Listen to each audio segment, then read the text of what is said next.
Bagaimana kita dapat hidayah dengan mudah? Saya ingin menerangkan, tapi waktu tidak cukup. Penjelasannya sangat panjang. Langkah pertama ialah supaya kita mendapatkan hidayah Allah, kita beriman kepada ayat-ayatnya. Seperti Allah tegaskan dalam surat An-Nahl 104. Sangat jelas Allah terangkan dalam surah An-Nahl 104.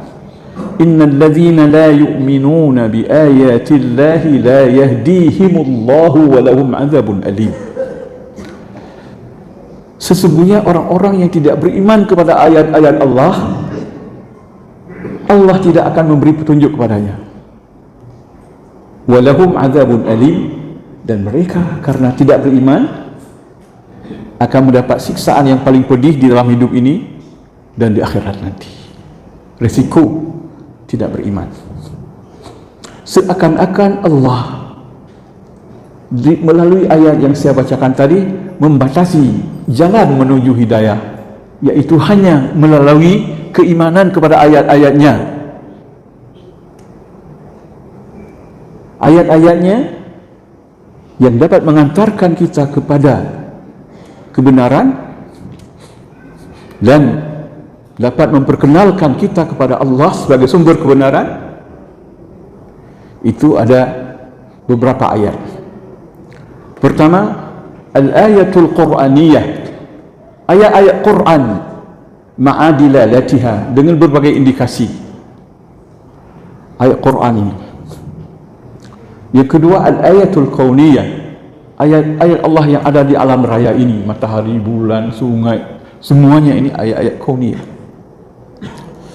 Kemudian ada ayat disebut al-ayatul fitriyah, ayat-ayat bukti-bukti secara insting dan secara intuisi.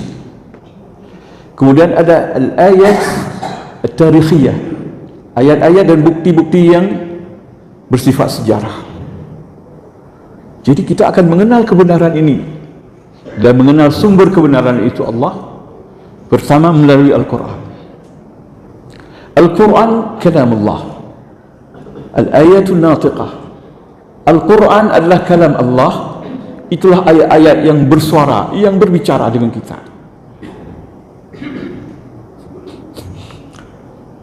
Al-Quran diturunkan melalui Rasulullah yang maksum, yang tidak punya kepentingan apapun selain menegakkan kebenaran. Kemudian melalui akal, memikir, memandang alam raya ini. Akal adalah pemberian Allah, satu anugerah Allah yang disebut dengan mizan, timbangan syahid. Akal itu adalah mizanun syahid, timbangan yang naik saksi. Sebab dalam akal Allah beri kemampuan untuk membedakan baik dan buruk, benar dan salah, bermanfaat dan merusak, semua diketahui oleh akal. Kemudian juga diberi Allah fitrah kita. Fitrah ini sebuah perasaan yang sangat dalam, yang Allah berikan dalam dada manusia, dalam diri manusia, tanpa proses pengajaran dan tanpa proses pengenalan. Terasa sendiri dia butuh kepada Tuhan. Jadi mengenal Allah sebagai sumber kebenaran, pertama kalamnya sendiri. Quran kalam Allah, Rasul yang menerima wahyu utusan Allah, alam raya ciptaan Allah, akal adalah anugerah Allah, fitrah adalah titipan Allah.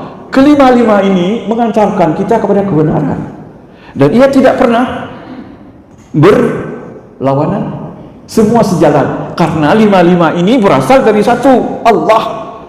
Quran kalamnya, Nabi utusannya, akal titipannya, alam raya bikinannya, dan insting fitrah adalah sesuatu yang dititip oleh Allah di dalam diri kita.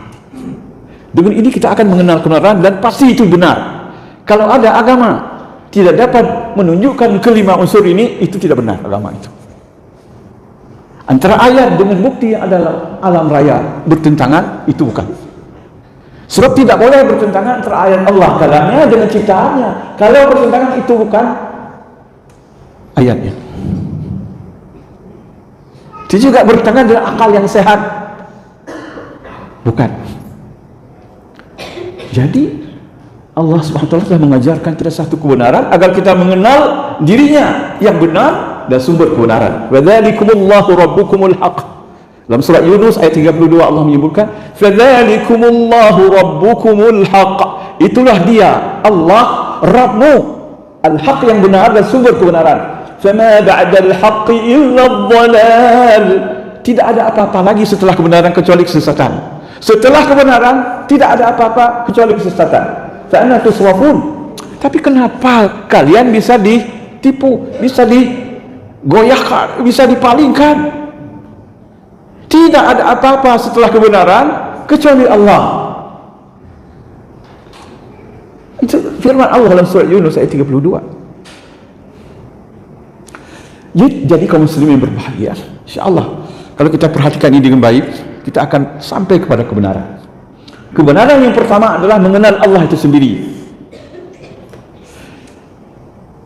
Langkah awal dalam kehidupan seorang mukmin, seorang muslim, dalam kehidupan beragama seorang muslim adalah ma'rifatullah, mengenal Allah. Mengenal Allah. Langkah kedua ialah taat kepada Allah setelah mengenal. Langkah ketiga adalah taqarrub kepada Allah, mendekatkan diri kepada Allah. Inilah program hidup yang saya terangkan pada ibu-ibu tadi siang. Kurikulum hidup kita kaum muslimin 3. Pertama mengenal Allah dulu, kemudian taat dan patuh kepadanya, istiqamah dalam kebenaran setelah kita kenal,